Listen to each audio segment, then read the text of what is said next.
काश्मीर हल्ल्यात हिंदू धर्माच्या लोकांचेर जाल्ले अन्यायाचेर जागृताय हाडपाक 2 ऑक्टोबराक गोंय हिंदू जनजागृती समितीन म्हापशा बोडगेश्वर देवस्थाना सभाघरांत एक अभियान कश्मीर की ओर ह्या नावान जाहीर सभा आयोजित केल्या, अशी माहिती गोंय हिंदू जनजागृती समितीचे समन्वयक डॉ. मनोज सोलंकी हांणी दिल्या। आरडीएक्स खातीर पणजेच्यान सुशील शुक्ला। काश्मीरी हिंदू हा जिहादींचा पहिला बळी ठरला। 4.5 लाख हिंदूंनी काश्मीरमधून जिहादी आतंकवादाच्या धमकीमुळे पलायन केलं। मागचे 26 वर्षापासून ते दुर्दैवाचे जीवन म्हणजे विस्थापित जीवन आपल्या देशामध्ये जगत आहेत। एवढी सत्ता पालट झाले म्हणजे आपल्या राजकारण्यांनी मतांच्या हौसेपोटी कुणी त्यांच्याकडे लक्ष नाही दिलं।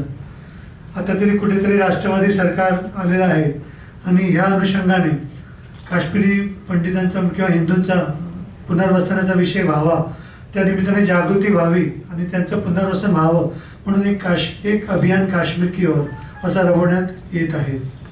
तर ते 2 ऑक्टोबरला म्हापसामध्ये बोडगेश्वर देवस्थानी ते जाहीर सभाचं आयोजन करण्यात आलेलंच आहे।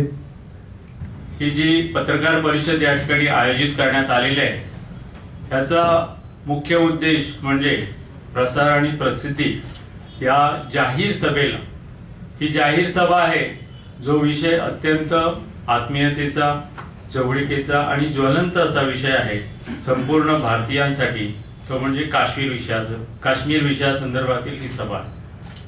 आपले काश्मीरमधील जे विस्थापित आहेत हिंदू त्यांना न्याय मिळवून देणं, आपली सेना, सैन्य, जवान जे लढत आहेत त्याच्या पाठीशी संपूर्ण भारतीयांनी उभं राहणं, जेणेकरून त्यांचं नैतिक मनोधैर्य जे आहे त्याच्यात वाढ होईल। ज्या प्रकारे तिथल्या हिंदूवर जे शत्रू राष्ट्राने त्यांच्याच धर्माच्या लोकांकडून हिंदूवर जे अत्याचार केले आणि ह्या सगळ्याला पोषक वातावरण निर्मिती करणारे आमचे केंद्रातले गेल्या 25 वर्षाचे नेते किंवा सत्तास्थानी असणारे पक्ष, केंद्रात 5 सरकार आली आणि जम्मू काश्मीरमध्ये 5 सरकार आली, परंतु तिथला विषय जो आहे तो आजपर्यंत तसाच ठेवलेला आहे।